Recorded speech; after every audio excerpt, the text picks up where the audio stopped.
Lionel Messi এবং Angel Di Maria পরবর্তী যুগে আর্জেন্টিনার ভবিষ্যৎ কী? এরই মধ্যে বিদায় নিয়েছেন আনহেল ডি মারিয়া, যাচ্ছি করছেন লিওনেল মেসি।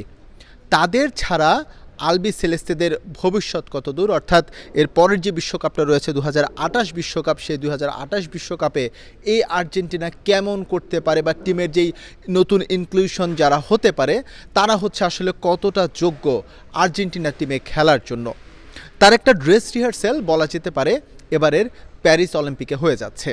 অর্থাৎ আর্জেন্টিনার টিমটা আগামী দিনে কতটা গোছালো হবে প্রতিপক্ষের জন্য, এই টিমটা কতটা ত্রাস ছড়াতে পারে, কতটা ভীতির কারণ হতে পারে, বা নিজেরা নিজেদের মধ্যে কতটা গুছিয়ে নিয়েছে, সেটাই হচ্ছে এবারের প্যারিস অলিম্পিকের মঞ্চ। এখন পর্যন্ত প্যারিস অলিম্পিকে 3টি ম্যাচ খেলেছে আর্জেন্টিনা, গ্রুপ পর্ব পার করেছে। ইউক্রেনের সঙ্গে আজকে ম্যাচ ছিল, সেই ম্যাচটা আর্জেন্টিনা 2-0 ব্যবধানে জিতেছে। যে সংখ্যা ছিল আর্জেন্টিনার কোয়ার্টার ফাইনাল নিশ্চিত করা নিয়ে, সেই সংখ্যা উড়ে গেছে, আর্জেন্টিনা কোয়ার্টার ফাইনালে ঠিকই নিশ্চিত করেছে। তবে সমস্যা একটা হয়ে গেছে, সেটা হচ্ছে গ্রুপ বি থেকে আর্জেন্টিনা কিন্তু গ্রুপ চ্যাম্পিয়ন হতে পারেনি। আর্জেন্টিনা রানার্স আপ হয়েছে, গ্রুপ চ্যাম্পিয়ন হয়েছে মরক্কো। অর্থাৎ কোয়ার্টার ফাইনালে আর্জেন্টিনার সামনে বিগ ম্যাচ, এবং সেই বিগ ম্যাচটা আর্জেন্টিনাকে খেলতে হবে ফ্রান্সের বিপক্ষে।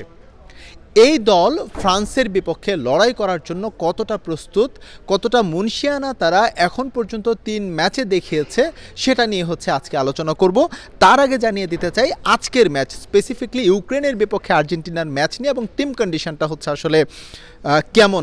আমরা যদি লাস্ট ওয়ার্ল্ড কাপের সঙ্গে কম্পেয়ার করি তাহলে দেখব আর্জেন্টিনার যে মূল শক্তিটা সেটা ছিল হচ্ছে লিওনেল মেসি কেন্দ্রিক। অর্থাৎ লিওনেল মেসি যেই পজিশনে খেলে থাকেন, প্লে মেকিং পজিশনে তিনি খেলে থাকেন, পুরো খেলাটা তিনি নিয়ন্ত্রণ করেন এবং মাঝে মধ্যে তিনিই হচ্ছে স্কোর করেন, দলের ব্যবধান গড়ে দেন। যদিও পারফেক্ট নাম্বার 9 পজিশনে তিনি খেলে থাকেন না বা খেলেন না, তারপরেও তার পা থেকেই মোস্ট অফ দ্য গোল, অধিকাংশ গোল এসে থাকে, কারণ তিনি হচ্ছে প্লেমেকার, তিনি এই গেমসটাকে হচ্ছে নিয়ন্ত্রণ করেন। এখন আগামী দিন আর্জেন্টিনা লিওনেল মেসিকে ছাড়া কেমন করবে, বা লিওনেল মেসির জায়গায় আসলে আর্জেন্টিনা কাকে খেলাবে, বা সেখানে কোনো রিপ্লেসমেন্ট আর্জেন্টিনা এখন পর্যন্ত পেয়েছে কিনা।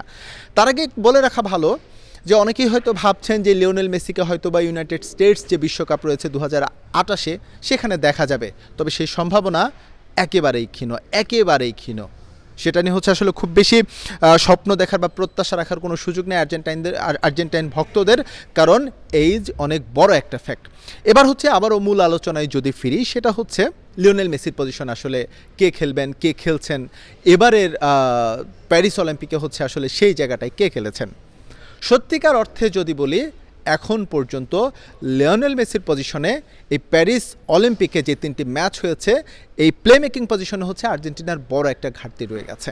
অনেকে বলতে পারেন যে থিয়াগো আলমাদার কথা, তিনি লেফট উইংয়ে খেলছেন, মাঝে মধ্যে হচ্ছে তাকে মাঠেও খেলতে দেখা যাচ্ছে, যথেষ্টই ইমপ্রেসিভ পারফরমেন্স, এবং আজকেও তিনি একটি গোল করেছেন এবং গোল করার আরও কয়েকটি সুযোগ তৈরি করেছিলেন।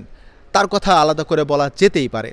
তিনি আর্জেন্টিনার যে আগামী ভবিষ্যৎ, বা আর্জেন্টিনা যে তাকে দলের সঙ্গে রেখে যে তাকে আস্তে আস্তে প্রস্তুত করছে, আর তাকে নিয়ে যে আর্জেন্টিনার একটা লম্বা প্ল্যান রয়েছে, সেটা স্পষ্ট, সেটা বোঝা গিয়েছে, এবং তিনি যে লিওনেল স্ক্যালোনির পরিকল্পনার আগামীর পরিকল্পনায় যে তিনি আছেন সেটা স্পষ্ট।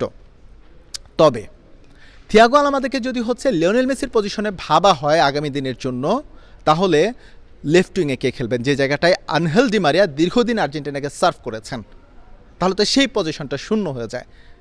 তো এইরকম ছোট ছোট কিছু বিষয় রয়েছে। তবে প্রত্যাশার কথা যদি বলি, প্রত্যাশার কথা অর্থাৎ পজিটিভ দিক, আর্জেন্টিনার প্যারিস অলিম্পিকের পজিটিভের দিক, সেটা যদি বলি তাহলে সেটা অবশ্যই বলবো জুলিয়ানো সিমিওনের কথা। দিয়েগো সিমিওনেকে চেনেন না নিশ্চয়ই এমন কেউ নেই। অ্যাথলেটিকো মাদ্রিদের কোচ, কিংবদন্তি কোচ, আর্জেন্টাইন কোচ, তার ছেলে জুলিয়ানো সিমিওনে দুর্দান্ত পারফর্ম করে চলেছেন। স্পেশালি রাইট উইংয়ে তার যে পেস, তার যে স্পিড, এটা নিশ্চিতভাবে বলা যায় তিনি যদি তার এই ফর্ম ধরে রাখতে পারেন তাহলে আগামী দিনে আর্জেন্টিনা তার কাছ থেকে ভালো কিছুই পেতে চলেছে। ক্লদিও ইচিভেরি আজকে হচ্ছে এক্সট্রা টাইমে তিনি নেমে হচ্ছে লাস্ট মোমেন্টে তিনি একটি গোল করেছেন।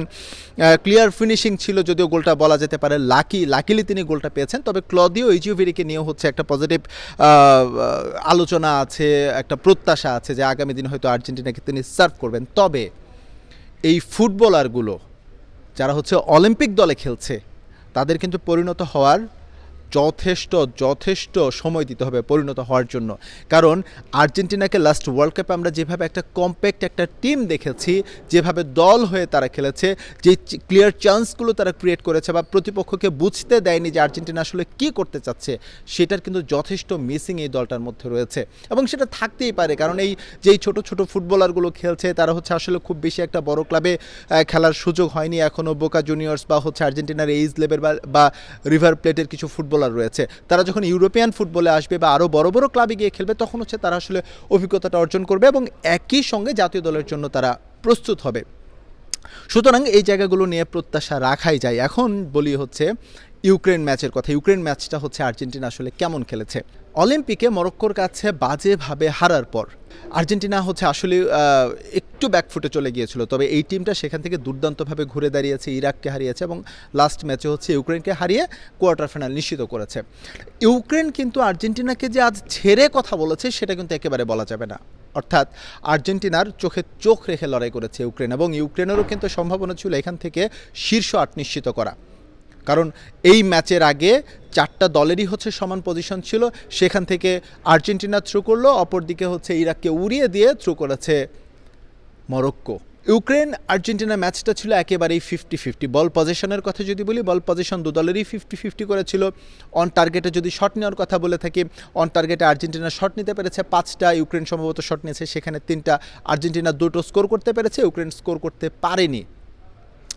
এই জায়গায় যে ইউক্রেনের ফরওয়ার্ডদের ব্যর্থতা দেওয়ার চাইতে আমি আজকে কৃতিত্ব দেব আর্জেন্টাইন ডিফেন্স লাইনে। অভিজ্ঞ নিকোলাস ওতামুন্ডি সিবি অর্থাৎ সেন্ট্রাল ব্যাক পজিশনে থেকে দুর্দান্তভাবে হচ্ছে খেলাটাকে নিয়ন্ত্রণ করেছেন। তিনি দলের ক্যাপ্টেন আর্মব্যান্ড পরে মাঠে নেমেছিলেন, কিভাবে হচ্ছে দলটাকে ছোটদের উজ্জীবিত করতে হয় সেটা তিনি দুর্দান্তভাবে করেছেন, এবং দুর্দান্ত কিন্তু কিছু ব্লক তার পা থেকে আমরা দেখেছি। এবং আজকে ম্যাচে সম্ভবত হচ্ছে আর্জেন্টিনা 4টা ব্লক করেছে, উইচ ইজ ভাইটাল পয়েন্ট, একেবারে ম্যাচের ভাইটাল পয়েন্ট ছিল, যেগুলো থেকে স্কোর হতে পারত। সেই জায়গায় হচ্ছে আর্জেন্টিনা আজকে মুনশিয়ানা দেখিয়েছে। অর্থাৎ লাস্ট 2 ম্যাচে হাভিয়ার মাসচেরানোর যে কনসার্ন ছিল তার ডিফেন্স ভালো করছে না, ফরওয়ার্ড লাইন গোল এনে দিচ্ছে, সেই লিড তারা ধরে রাখতে পারছে না বা হচ্ছে ব্যবধান কমে যাচ্ছে, সেই জায়গায় কিন্তু যথেষ্টই ডেভেলপ করেছে। অর্থাৎ এর পরের ম্যাচে আর্জেন্টিনা যখন ফ্রান্সের মুখোমুখি হবে, এই আত্মবিশ্বাস নিয়ে আর্জেন্টিনা নামতেই পারে। তবে আরও একটা কথা জানিয়ে রাখি, সেটা হচ্ছে ক্লিয়ার কিছু চান্স কিন্তু আর্জেন্টিনা আজও মিস করেছে। আমরা থিয়াগো আলামাদাকেও দেখেছি চান্স মিস করতে, আমরা হুলিয়ান আলভারেজকেও দেখেছি চান্স মিস করতে। এই যে সুযোগ পেয়ে যে সুযোগ হেলায় হারানো বা সুযোগ নষ্ট করার যে বিষয়টা, এই জায়গায় যদি আর্জেন্টিনা উন্নতি আনতে না পারে, তাহলে বলা যেতে পারে 2008-এর পর, অর্থাৎ 16 বছর পর অলিম্পিকের স্বর্ণ পদক পুনরুদ্ধারের যে মিশন নিয়ে এসেছে হাভিয়ার মাসচেরানো, সেটা কিন্তু হচ্ছে স্বপ্নই থেকে যাবে। এস এম ইকবাল, সময় সংবাদ, প্যারিস।